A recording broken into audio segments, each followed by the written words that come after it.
أعوذ بالله من الشيطان الرجيم بسم الله الرحمن الرحيم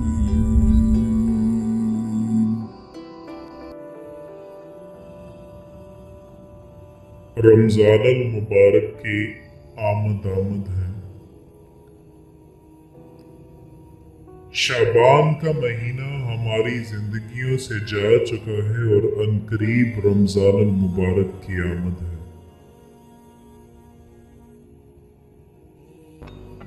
حضرت ابو ہریرہ رضی اللہ تعالیٰ عنہ سے مروی حضور اقدس صلی اللہ علیہ وسلم کا یہ فرمان بھی سنیے جو صحیح بخاری اور مسلم میں ہے: من صام رمضان ایمانا و احتسابا غفر له ما تقدمہ من ذنبہ۔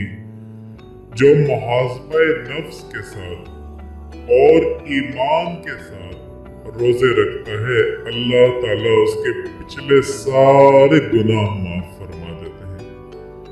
اس کے دامن میں گناہ کا ایک دبا بھی نہیں باقی رہتا۔ یہ کرم نوازیاں حضور علیہ السلام ماہ سیام میں اور اس سے قبل خطبہ دیا کرتے تھے صحابہ اکرام کو، اور ماہ سیام کا استقبالیہ خطبہ دے کر کے ان کو ماہ سیام کو کیسے گزارنا ہے اس کی تعلیم دیا کرتے تھے۔ آپ صلی اللہ علیہ وسلم نے ایک خطبہ دیا: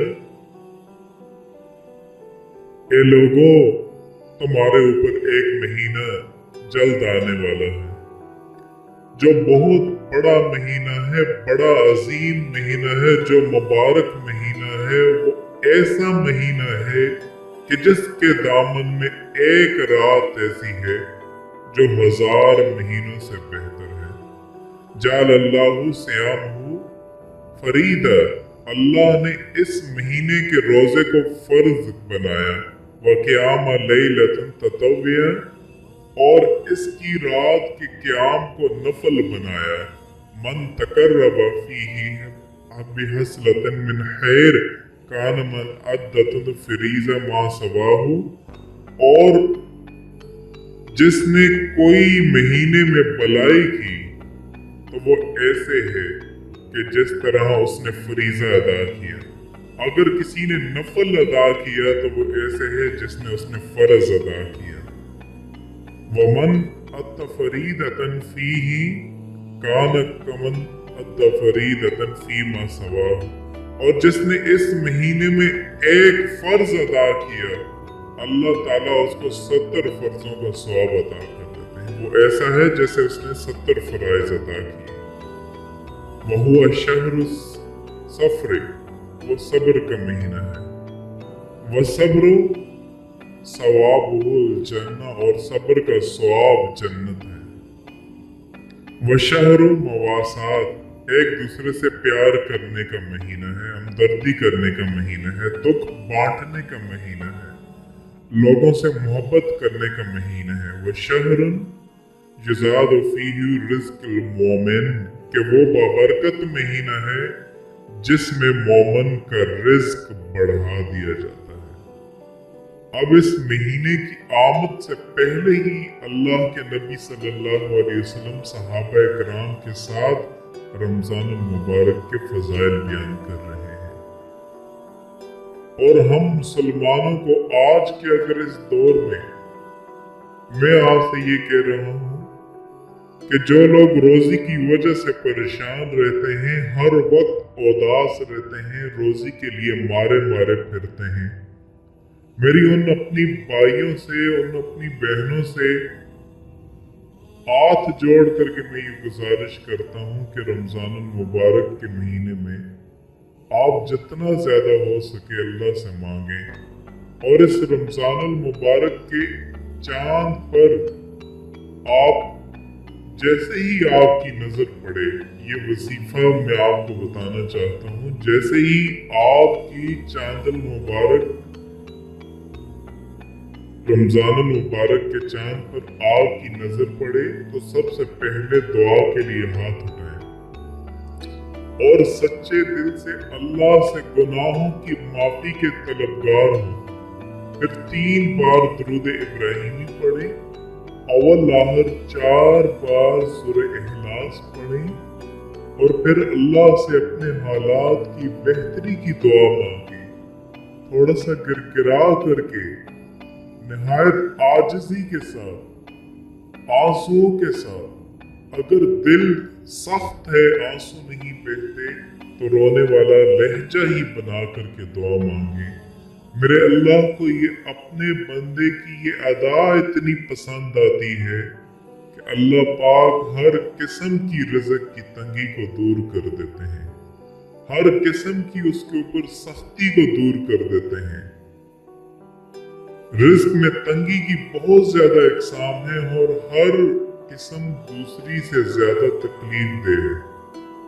ये भी रिज़्क़ की तंगी है कि मालो असबाब की इतनी कमी है कि आम ज़रूरियात भी पूरी ना हो, ये भी रिज़्क़ की तंगी है। ये भी रिज़्क़ की तंगी है, दिल में इतनी लालच और हिरस पैदा हो जाती है कि जितना भी माल आता है वो कम महसूस होता है, ये भी रिज़्क़ की तंगी है। माल बहुत ज्यादा हो लेकिन उससे कोई फायदा ना उठा सके, सारा माल एक कारोबार के बाद दूसरे कारोबार में लग जाता हो, मिट्टी और गाड़े में जाया हो जाता हो, माल के मालिक को इस माल से कोई आराम, आसाइश और राहत न मिलती हो, बल्कि उल्टी तकलीफ और परेशानी और थकावट मिलती हो, ये भी रिज़्क़ की तंगी है। रिज़्क़ पूरा मिलता हो मगर इसराफ, फजूल खर्ची, लापरवाही की आदत हो जिसकी वजह से कर्ज पर कर्ज चढ़ते जाएं और इंसान दूसरे इंसान के सामने रस्वा होता चला जाए, ये भी रिज़्क़ की तंगी है। माल तो मौजूद हो मगर दिल में इतना बुखल पैदा हो जाए, हर रुपया खर्च करने पर तकलीफ हो और उसकी वजह से अपने अहलो अयाल की जरूरत तक पूरी ना हो, ये भी रिज़्क़ की तंगी है। तो अल्लाह पाक इन सारी किस्मों से आपकी हिफाजत करते हैं। ये मौका जिंदगी में शायद फिर कभी आए या ना आए, तो आपसे गुजारिश है कि इस मौके से ज्यादा फायदा उठाएं और जैसे ही आप चांद को देखें आप 3 बार दुरूद इब्राहिमी, अव्वल आखिर 3 बार दुरूद इब्राहिमी पढ़ें, 4 बार सूरह इखलास पढ़ लें और फिर रो करके गिड़गिड़ा करके अल्लाह से अपने हालात के बदलने की दुआ मांगे। मेरे अल्लाह को ये बंदे की अदा इतनी पसंद आती है, ये अदा इतनी पसंद आती है कि अल्लाह पाक उस पर ये सारी जितनी भी मैंने आपको किस्में बताई हैं, अल्लाह पाक इन सब के आपके ऊपर उठा लेते हैं और फिर कभी भी इस रिज़्क़ की तंगी आप पर नहीं होती। इस मौके से ज्यादा फायदा उठाएं मेरे दोस्तों, मेरी बहनों और मेरे भाइयों। आखिर में मैं दुआ करता हूँ, या अल्लाह मेरे जो भी दोस्त, जो बहनें, जो भाई मेरे परेशान हैं मेरे मौला, या अल्लाह तू उनकी दिली मुरादों को पूरी फरमा, उनके सब सगीरा कबीरा गुनाहों को माफ फरमा मेरे मौला। मेरे अल्लाह तू मेरे गुनाहों को माफ फरमा मेरे, मैं बहुत गुनाहगार हूँ मेरे मौला, तू मेरे गुनाहों को माफ फरमा। मैं गुनाहों की वजह से बहुत ज्यादा शर्मिंदा हूँ मेरे मौला, तू मेरे गुनाहों को माफ फरमा, तू मेरे गुनाहों को माफ फरमा। या मेरे अल्लाह वो गुनाह माफ फरमा जो मेरी दुआओं को कबूल होने नहीं देते मेरे मौला। या अल्लाह तू उन गुनाहों को माफ फरमा। ए मेरे मुश्किल कुशा अल्लाह, ए मेरे हाजत रवा अल्लाह, तेरे अलावा कोई हाजत रवा नहीं, कोई मुश्किल कुशा नहीं।